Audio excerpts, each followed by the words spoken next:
Hello, very beautiful community. This is Mr. Kushner and Mr. Witkoff walking around Moscow with Mr. Dmitriev. Look at this and then look at that. It looks very beautiful. And then Mr. Kushner and Mr. Witkoff are with Mr. Ushakov and Mr. Putin talking about how beautiful Moscow is. Mr. Dmitriev is there and the translators. What is this farce? Well, you're looking at the Kremlinization of US power in a couple of ways. First of all, you've got a proliferation of people who are not competent for their roles in these roles. And that's paired together with an attack on state capacity, an attack on various kinds of procedure, various kinds of institutions. So there's a kind of a diminution of state capacity, partly through attack on institutions, partly through a degradation of institutional positions and formalities via the population of various posts with people who are ill-suited to them and incompetent. So that's one thing that's going on. But the second thing that's going on that's very distinctive about how Kremlin power works is that there is a diffusion and a consequent cacophony, a diffusion of power from the presidency, and then a cacophony. Power is outsourced to various people who then are doing something, often engaging in conflict with one another, and then somebody comes in and sort of arbitrates that, or doesn't really, because that might depend on whoever Trump spoke with last. So Mr. Kushner and Mr. Witkoff and Mr. Vance might want one thing on Russia. The J.D. Vance camp might want another. On Venezuela, it might be the same.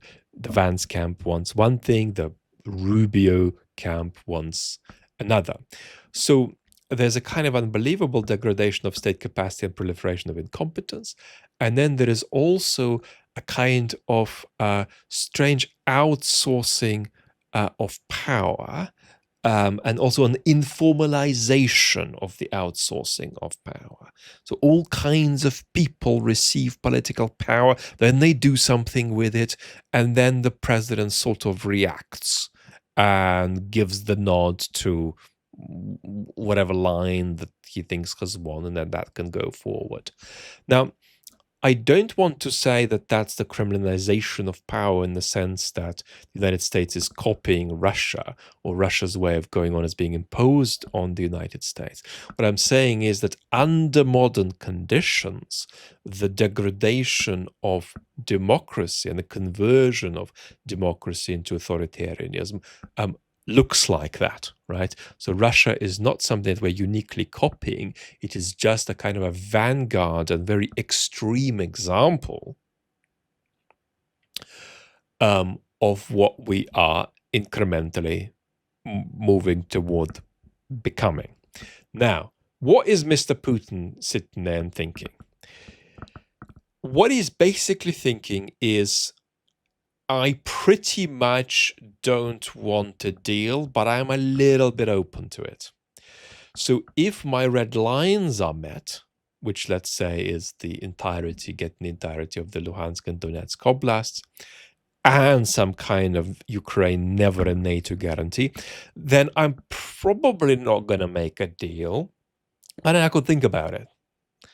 So that's roughly Putin's position. He would need to be presented with a very, very pro-Russian deal that he'd still probably reject, but he'd be open to it if certain red lines were accounted for. And so the context in which you need to understand this is that while Putin, to a greater degree than Trump, although both are there to some degree, that Putin is to a greater degree than Trump a fascist, he is not a fascist in every respect. And one way in which Putin is not a fascist is that he is not prosecuting a war for the sake of prosecuting a war. And many in that sort of ill-assorted space of Z radicalism in Russia, which is partly an entrepreneurial grift space, partly a space for certain kind of ideologues, partly of Russia's path, partly a space for certain nostalgists about all the bits of Russia that, with the breakup of the Soviet Union, stopped being Russia but should be Russia proper.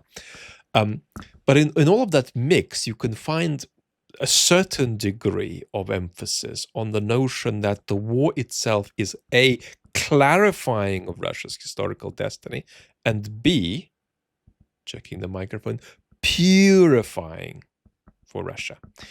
Putin doesn't think that. He likes others to think that, and he benefits functionally from others saying that and thinking that.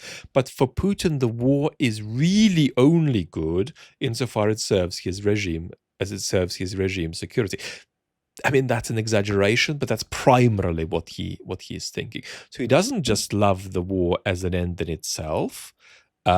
He loves the process of engaging in the war because it's yielding certain political results, the chief of which is regime security. So if you show to Putin that it's a sort of a 50-50 for him at the level of regime security, whether he stops now or not, and if you show Putin that it seems like stopping now may actually be more toxic for Ukraine on certain conditions than carrying on the war, and you can get Ukraine to stop on these conditions, then he'd be into it.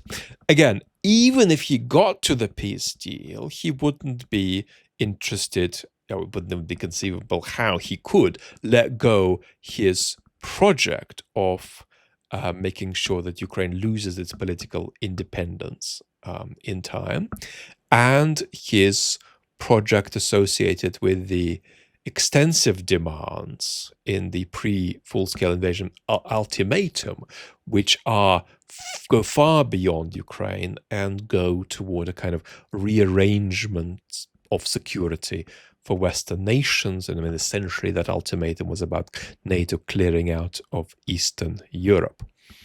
So the strongest case you could make for Putin rationally needing to do a deal, given his own interests, would be around Western democratic decline leading to incapacity on the foreign stage.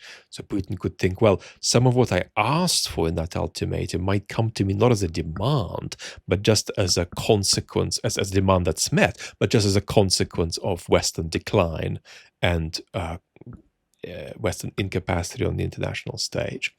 That's roughly where Putin is at. He's not completely closed to a deal. He thinks even if his red lines are met, he probably shouldn't take a deal, but he's a bit open to doing so.